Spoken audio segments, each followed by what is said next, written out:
Hey there. Welcome to Spiritual Unraveling with Ashley and Nate, a podcast about the sometimes messy process of spiritual awakening. We invite you to listen in as we discuss spiritual topics and themes showing up in our personal lives and out in the broader world. We promise to always bring our grounded and lived experiences to the exploration of these topics. We know that the process of awakening can sometimes be lonely and even scary. It is our intention to remind you that you're not going through this alone and that we're all in this together. Thanks for tuning in and enjoy the episode. Welcome everyone to Spiritual Unraveling with Ashley and Nate, and welcome to 2026. It's been a minute since we have been on, and we thought for this podcast we would just talk about this new energy that's coming in this year, where we are at with the close of 2025, and how we are finding ourselves moving into this new energy, this new kind of New Year's excitement that happens for everyone around the world, where we get to reevaluate our lives and maybe see what's working, see what's not, sitting with ourselves in a different way, and just, I don't know, experiencing life differently. I kind of like that that's part of what happens as a big societal movement, because as people who are into spiritual things and spiritual nerds, we are kind of always doing that. And it's this one moment around the world globally where a lot of people are doing this and it's socially acceptable. So it's kind of a fun energy to be bathed in.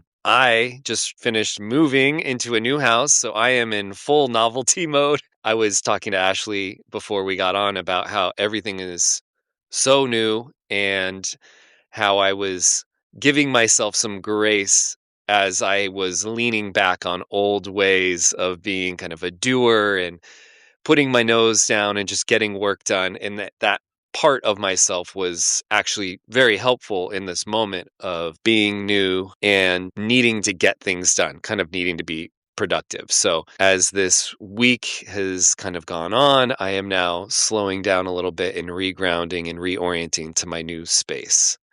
So that's what's going on with me, Ashley, and it's a lot.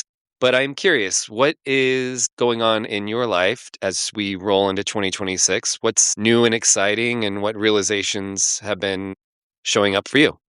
I love this. I love this kind of pause and time to reflect in our little world here. It feels to me like 2025 was a big year. It was a big year of change. It was a big year of transformation. There was a lot of chaos. There was a lot of unknown in the world, and it almost feels like that energy of chaos or change sort of became a new normal in a way. And so I don't know if this is true for anybody else, but because there's sort of chaos of the outside world and this energy of change was happening at such a sustained rate, I sort of have developed new ways of being with chaos and of being with change. And as I've looked into just sort of psychically or energetically, when I'm tuning into 2026, coming out of this year of chaos, it feels to me like the great unknown. Like it sort of feels like the year of potential where anything could happen. And so in that energy, it sort of makes me pull into my practice even deeper. So it feels to me like this year is a year of sort of protecting your peace, protecting your knowing, your wisdom, your practice, your heart, like really pulling into community and practice and using what we've built in this year of change to really lock in, because it seems like the chaos is going to ramp up even more and we can handle it. We've just been in like a boot camp. And so it's sort of like when I say it feels like we're heading into this realm of possibility, I feel that in any direction, right? It sort of is just really being prepared inside of yourself to be ready for anything. And that's kind of cool. I kind of feel like excited about that. I feel like for me, the practices are really available. I feel there's almost a way where the practices really allow me to like go into a state of curiosity, almost play and creativity. It feels like there's a lot of creative energy that could come in, but creative energy that's not so serious, actually. Creative energy around community, around maybe just joy or family or play, where it doesn't have to be like we have to change the world. It's actually like, Yeah. how do I cultivate more joy in my being and share that with the people around me and really sort of create a atmosphere almost. I know I'm sort of visualizing this as a mother, as a healer, as a meditation teacher, sort of creating an atmosphere of building those internal resources are really what it's all about. It's probably what it's always been about. And that's what the chaos outside is actually serving in a way. And so it's time to stop, I think, being so upset. Of course, it's upsetting. Chaos is upsetting. Things that are happening in the world is upsetting, but we're not going to control it at this point. And so what we can do is go inward and start creating more joy, more peace. Peace is a big word that's been coming in for me. So protecting your peace. I like that. I love what you were saying, and I totally agree. 2025 was this year where it's like we were finding our sea legs for really unstable energy, energy of disruption.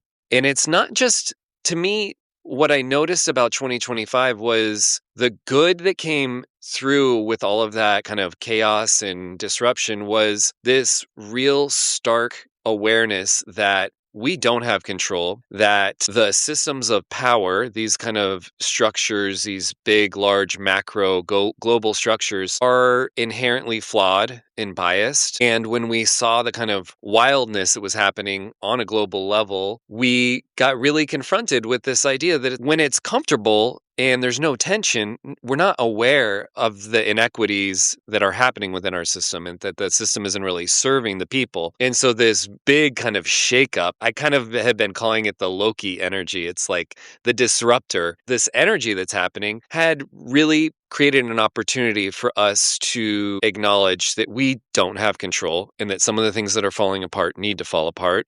Maybe we don't like the way it looks right now, but it never looks pretty when things fall apart. It's the putting back together phase that I think, yes, is probably still a year or two off, but I can feel that energy growing. And I appreciate what you were saying, that it was really a moment for us to put our spiritual practices to the test. It's like all of it's great in theory. The rubber meets the road when the world outside starts to feel unsafe, and you have to really anchor into your own inner peace, to your own practices, and find out how much of that is actually real. How much of that is actually affecting me? What parts can I control?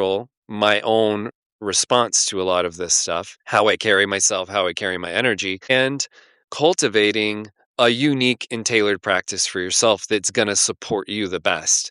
And as we're moving into 2026, I agree. This is up leveling of that same concept and energy, which is okay, now I found a way to cope or deal. Let's start creating. Let's start manifesting. And I don't mean like crazy law of attraction. Let's manifest millions of dollars and bring it in. I mean, if you want to do that, that's fine. Nothing wrong with that. But let's start thinking about, what do we want our lives to look like? What do we want our community to look like? What do we want our world to look like? And it's all going to start internally.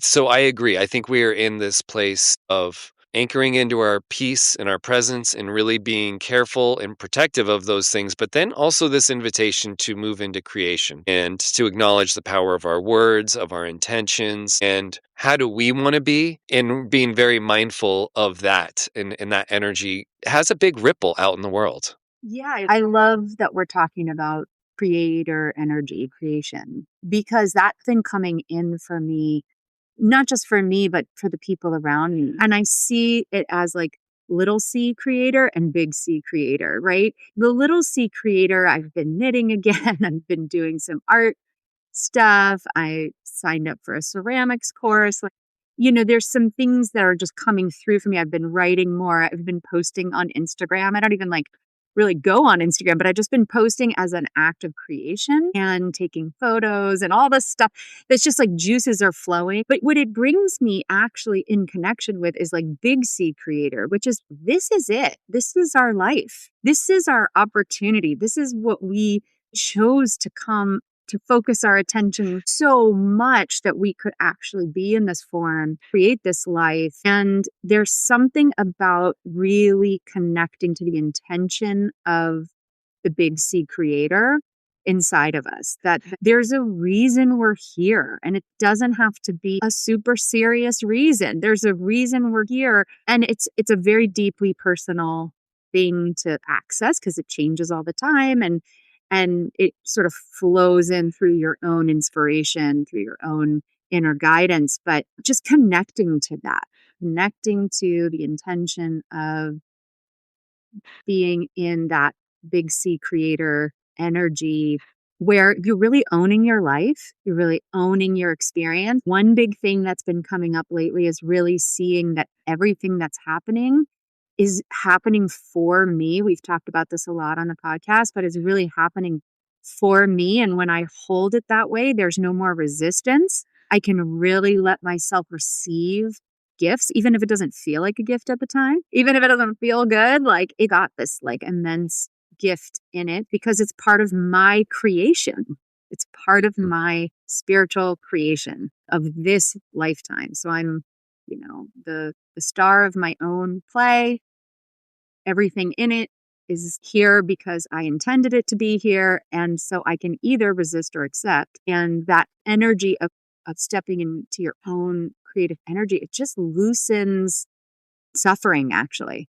It really loosens suffering. I just don't have a need for it anymore. It doesn't serve a purpose in the same way it used to. Yeah, I love that. I love little C and big C. I'm going to dig in a little bit here because I think there's some good practical stuff that you're offering. We can tease this out. And one of the things that I'm hearing in that is just the power of if you don't know where to start with little C creation, because what you're doing is you're stoking a little bit of that personal fire. And it can be anything. It could be, I'm going to wear a different outfit today that is a little more jazzy. It could be, I'm going to doodle a little thing in a notebook, or I'm going to write a little bit. It could be anything. And it could be so small. And like you said, or you can move into the crafts, the arts, woodworking. There's so many ways. Don't do it to have an outcome. Do it to just stoke the fire of little C creator, of that I'm a creator. I can do creative things. I can take back that intention and energy, the dovetailing of those things into creative potential. And then the big C creator. And I love that too, because that's basically what I hear you saying is that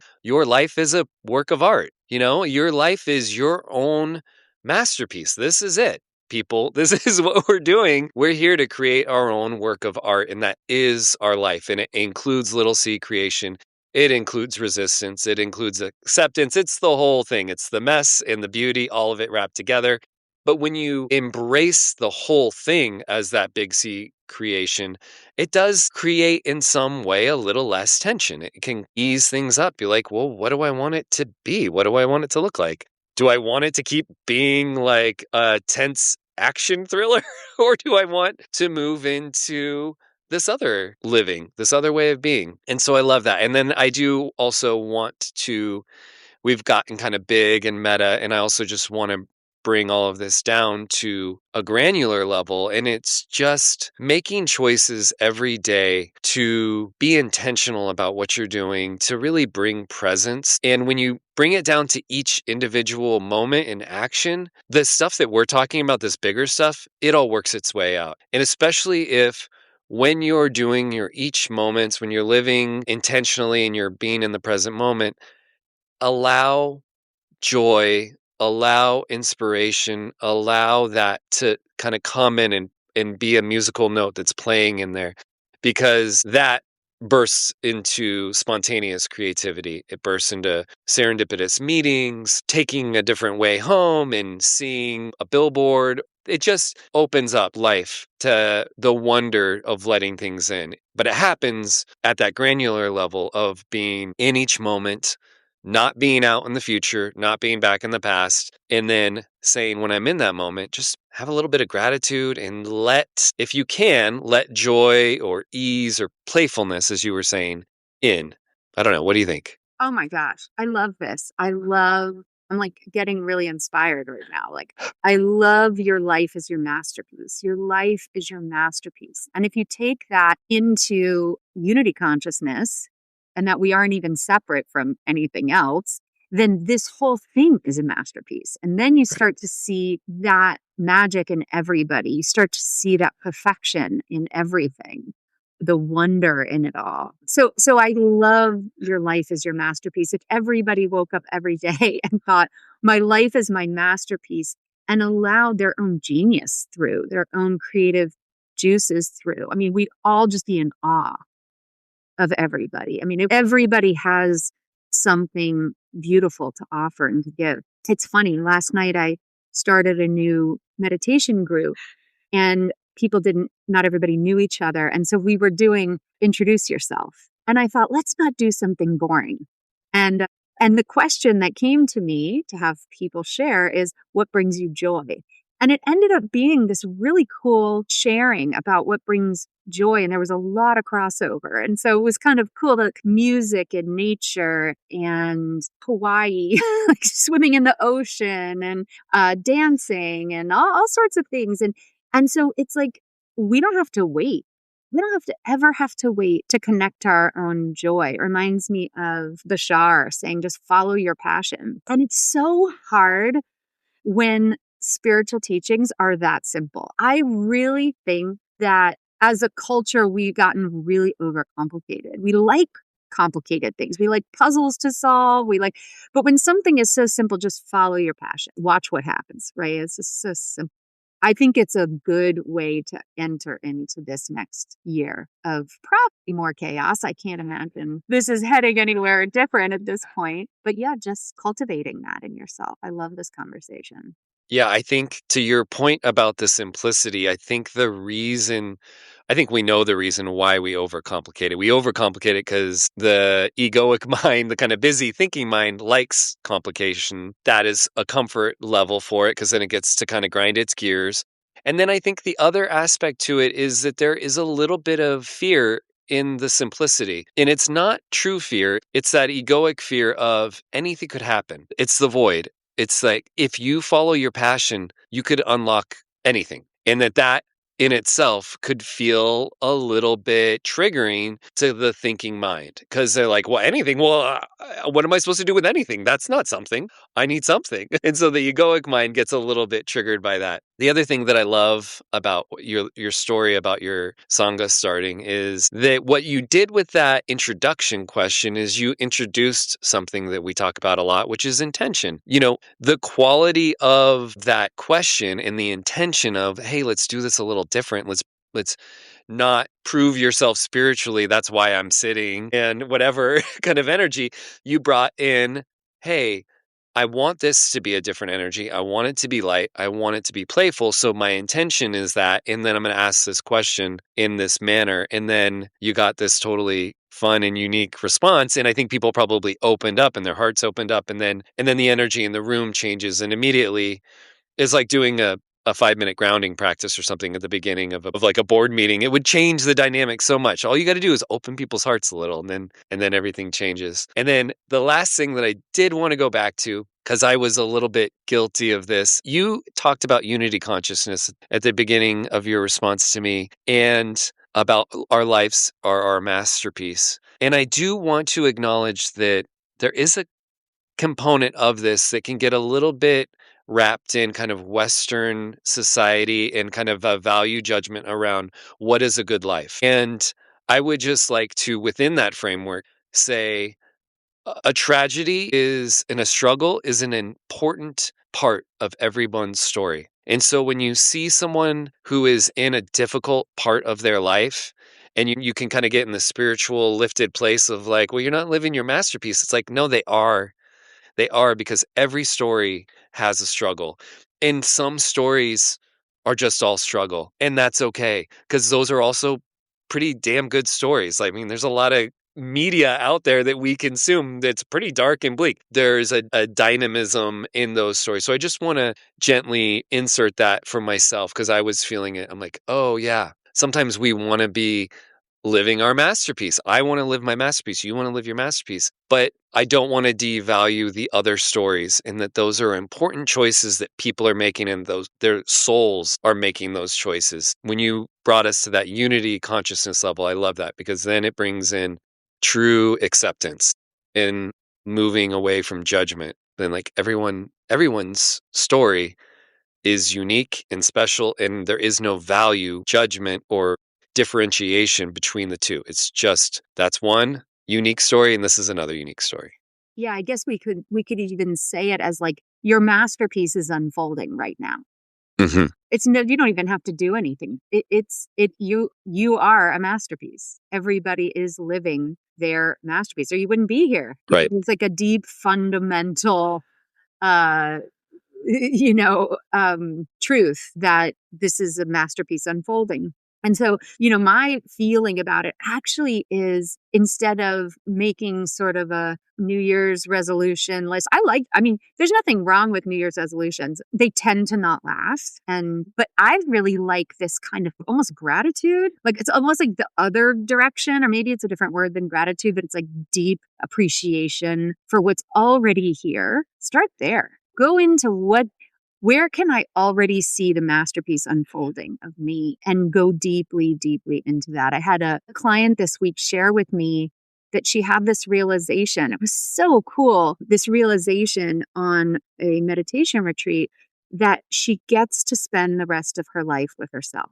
And this was just a whole new kind of thought, right? That I get to spend the rest of this incarnation with myself. And it sort of changes things. So instead of saying, in order to be happy, I need to have X, Y, and Z. In order to be a good person or be worthy, I need to change these things about myself. It's more like, wow, if I get to be with myself for the rest of my life, how do I want to do that? I'm the creator of this. How do I want to be with myself? And then that deep like self-love seems to be self-love. I mean, have we said this in every podcast? Self-love is the freaking answer here. Like it's the goal, it's the process, it's all of it, right? We're just always coming back to that. And you can be somebody that doesn't have a lot of material wealth. You can be somebody that doesn't particularly have what seems like a masterpiece of a life and be in such deep self-love and such joy and such passion. So it could look anyway, right? That masterpiece unfolds in all the ways, which is actually so amazing and so cool. Yeah, I will totally agree with that. I think the reason it keeps coming up is that it is the balm for almost all of our life issues, right? Is coming back to self love, not abandoning the self, not wanting the self to be different. All of that stuff just creates suffering. And if we move into self love, then everything else we've ever talked about doesn't unfold and it all just fixes itself. It doesn't even get fixed. Fix is, I think the reason I'm struggling here is that fix is not the right word, but if you move into self love, you move into alignment. And the other thing that I was noticing when we were talking about resistance is I was just thinking about this analogy that it's like we're all constantly driving around in these metaphorical life cars and the car is always moving. It's almost like a Disneyland ride. Like it's perpetually moving because it's full of energy. And we are just always in a state of pumping the brakes on one thing or another. And then sometimes the gas at the same time. And the way that we can kind of get out of that is through presence, through awareness, and also self love. I think the reason self love is such an important thing is most of us have this kind of internalized low self worth. And it's very interesting because a lot of us have been steeped in some form of religion or another. And I would just, it's funny because that's the way I was raised. And we think that God, the creator, this universal energy, it created everything. It created rainbows, it created whales, it created all this stuff, and it created us. And somehow our brains and society says that we are less than when it's weirdly contradictory to this belief that this creator, which created everything and created everything in beauty and in majesty, and we're part of that. It's like, own the divinity, people. And also that all of it, including the good, including the bad, including the ugly, including this, the inanimate things, everything is all part of it. And that's where you can like lose that sense of evaluation because it's all coming from source. We are all a part of it, and we are all beautiful creations. There's no value there. I don't know. Yeah. I probably shouldn't even say beautiful. I should just say we're just all creations. Yeah, I love own your divinity. We've had some Yeah. little truth bombs in this podcast so far. Own your divinity, realize your masterpiece, unveil your masterpiece. What did we say? Protect your peace. We've got some. Yeah. Protect your peace. Yeah. Yeah. I love own your divinity. I had this cool experience this week where I was noticing that my mind was really overactive and I wasn't really buying into it, but it was bothering me. I was just annoyed by it. So I wasn't having like total compassion for it. So I sat, I went into my a meditation and I decided to connect to what I'm calling my higher self. Some people may call it God or the goddess or source or the universe or whatever, but I was calling it my higher self. And in doing that, I was sort of saying, okay, my little mind is overactive right now. It's trying to resolve things that it has no business even resolving at all. Like it's just doing a habitual thing where it thinks that it's going to worry about something and control it or something. So when I connected to my higher self, I immediately had one perspective and two compassion for my overactive mind. And then I sort of it pulled me into this place of deep trust and deep surrender. And I thought, gosh, my higher self really has the whole thing. It's really holding the whole picture. It doesn't see a problem. It knows everything's going to be okay. It's got a plan. I don't need to know what it is. My life is okay. I can feel into this trust. It's a felt sense. I'm not bypassing it. Like I'm really gonna just let my whole system relax. I'm gonna really ground into the present moment. I can let my higher self, my higher mind do its thing. And my mind it was so funny, that overactive mind. It almost was like, oh, thank you. It didn't have to worry anymore. It would kind of quieted down. I haven't been ruminating about whatever. I can't even remember what I was ruminating about. And so there's this, like you brought in own your divinity. You can really own that, right? Because there's a way that sometimes we hand it over to some higher power that maybe we don't always feel it loves us. Maybe we don't always feel like, maybe we feel that it's going to judge us or something like that. But if you really own, there's like a part of me, there's an aspect of me that's got a bigger plan, that really is holding this whole thing in love. Doesn't really matter what happens. It doesn't really, there is no judge. There is no actual meaning to any of it. Then you're free. Then there's like this freedom to just be present and be in this, what I've been thinking of as an avatar, like this kind of video game of your own life. How do you want to be in this moment, in this body, and with this personality, with these circumstances? I love that. Yeah, I love the own.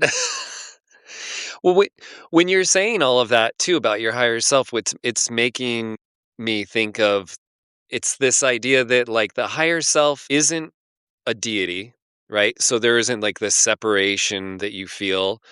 You can really think about the higher self as the best aspects of your best friend, of a healthy parent, of a loving child, but even better, all of that, like the best version, and that entity, that part of you is your co-pilot, and that when you let go of anxious thinking and you just allow life to unfold, that aspect of you, that complete loving perfect aspect that's holding all the parts of you, is right there with you and is like, we got this. There's nothing to do.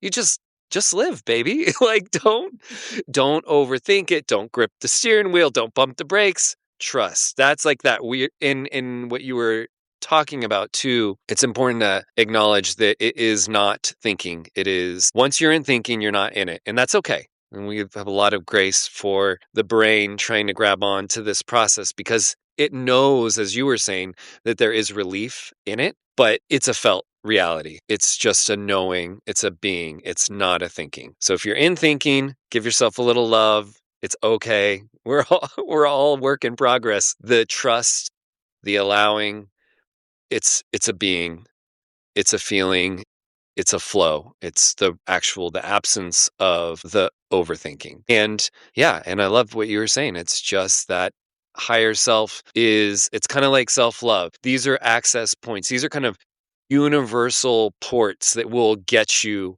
to peace and presence. And we're not going to be there all the time because we're messy and this is life, but yeah.